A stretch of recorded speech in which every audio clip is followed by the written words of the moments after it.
Hi dear friends, welcome back to our channel. இன்னைக்கு செம்ம soft and டேஸ்டியான chocolate rava cake ரொம்ப ஈஸியாக எப்படி செய்யலாம் அப்படின்றத பார்க்கலாம். இந்த ரவா கேக்கை எப்படி செய்யலாம்னு பார்க்கறதுக்கு முன்னாடி நீங்கள் இன்னும் மை ஸ்டைல் குக்கிங் சேனலை சப்ஸ்கிரைப் பண்ணலை அப்படின்னா சப்ஸ்கிரைப் பண்ணிக்கோங்க. பக்கத்தில் இருக்க பெல் ஐக்கானையும் கிளிக் பண்ணிவிட்டு ஆல் அப்படின்ற ஆப்ஷனையும் செலக்ட் பண்ணி வச்சுக்கோங்க. இந்த மாதிரி பண்ணிங்கன்னா தான் நான் லேட்டஸ்ட்டாக அப்லோட் பண்ணுற எல்லா ரெசிபியுமே உங்களுக்கு நோட்டிஃபிகேஷனாக வரும்.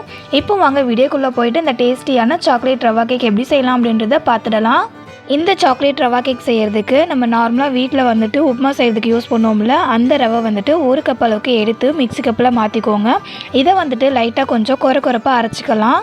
ரொம்ப ஃபைனாக அரைச்சிக்க வேண்டாம், கொஞ்சம் ஓரளவுக்கு கொரப்பாக அரைச்சிக்கணும். இப்போ அரைச்ச ரவையை ஒரு பவுலில் மாற்றிக்கலாம். அடுத்தது இதே மிக்ஸி கப்பில் 1 கப் அளவுக்கு சர்க்கரை சேர்த்துட்டு நல்லா பொடியாக அரைச்சி எடுத்துக்கோங்க.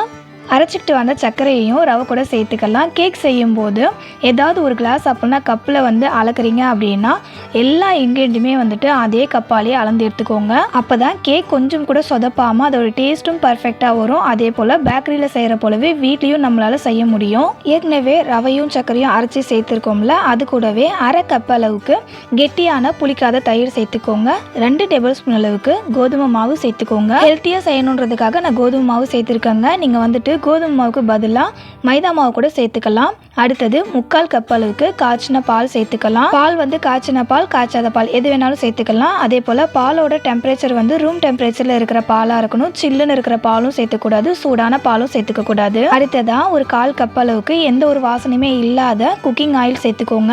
சேர்த்துக்கிட்டு இப்போ இது எல்லாத்தையுமே வந்துட்டு நல்லா ஒன்றோட ஒன்று கலந்து வர அளவுக்கு இந்த மாதிரி நல்லா கலந்து விட்டுக்கோங்க. எப்போவுமே கேக் பேட்டர் ரெடி பண்ணுறோம் அப்படின்னா ரொம்ப ஃபாஸ்ட்டாக வந்து நம்ம கலக்கி விடக்கூடாது. அந்த மாதிரி கலக்கி விட்டோம் அப்படின்னா கேக் வந்து ரொம்ப ஹார்டாக வரும், சாஃப்டாக வராது. பாருங்கள் ஃப்ரெண்ட்ஸ், இந்த அளவுக்கு கேக் பேட்டரை வந்துட்டு நல்லா ஸ்மூத்தாக கொஞ்சம் கூட கட்டிகள் இல்லாமல் கலந்து விட்டதுக்கு அப்புறமா இதை வந்துட்டு ஒரு 15 நிமிஷத்துக்கு நம்ம மூடி போட்டு ஊற விட்டுடலாம். கேக் பேட்டருடைய கன்சிஸ்டன்சி பாருங்கள் எந்த அளவுக்கு நல்லா தண்ணியாக இருக்குது அப்படின்னு. இதில் ரவை சேர்த்துருக்கிறதால ஒரு 15 நிமிஷம் நம்ம ஊற விட்டோம் அப்படின்னா ரவை வந்து ஊறி நல்லா கெட்டியாகி வந்திருக்கும்.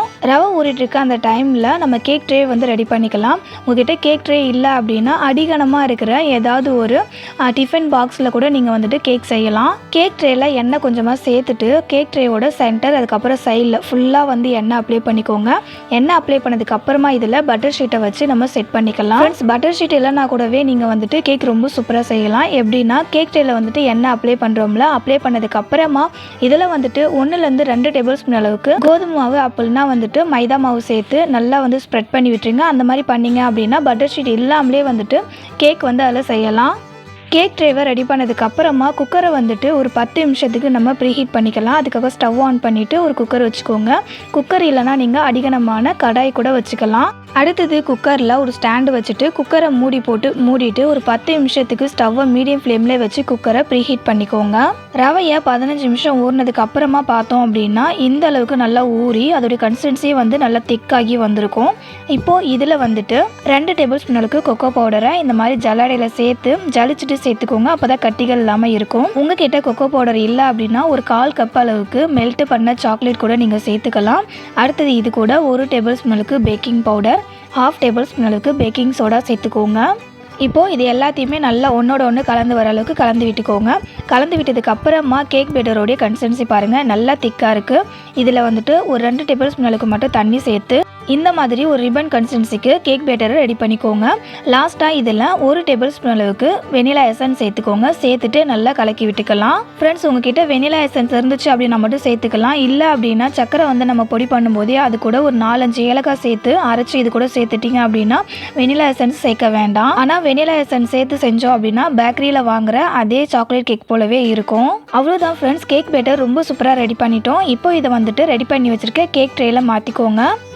மாற்றிட்டு இப்போது இந்த கேக் ட்ரே வந்துட்டு இந்த மாதிரி நல்லா வந்து தட்டி விட்டுக்கோங்க. அப்போ தான் அது உள்ள ஏர் பபிள்ஸ் இருந்துச்சு அப்படின்னா வெளியே வரும். அடுத்தது கேக் ட்ரேவை நம்ம ஏற்கனவே ப்ரீஹீட் பண்ணி வச்சுருக்கோம்ல குக்கர், அதுக்குள்ளே வச்சுட்டு இந்த கேக் பேட்டர் மேலே டெக்கரேட் பண்ணுறதுக்காக சின்னதாக வந்துட்டு பாதாமை கட் பண்ணி சேர்த்துக்கோங்க.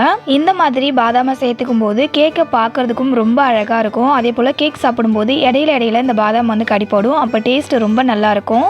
அடுத்தது குக்கரை வந்து க்ளோஸ் பண்ணிவிட்டு ஒரு 40 நிமிஷம் வந்துட்டு நம்ம இந்த கேக்கை பேக் பேக் பண்ணி எடுத்துக்கலாங்க. ஸ்டவ்வை வந்துட்டு மீடியம் ஃப்ளேம்லேயே மெயின்டைன் பண்ணிக்கோங்க, கரெக்டாக இருக்கும். சில டைமில் கேக் 30 மினிட்ஸ்லேயே பேக் ஆகிடும். அதனால ஒரு 30 மினிட்ஸ்க்கு அப்புறம் ஓப்பன் பண்ணி பாருங்கள். கேக் சரியாக பேக் ஆகலை அப்படின்னா மட்டும் கூட ஒரு 10 நிமிஷம் சேர்த்து பேக் பண்ணிக்கோங்க. மேக்ஸிமம் கேக் பேக் ஆகிறதுக்கு 40 மினிட்ஸ் கண்டிப்பாக ஆகும்.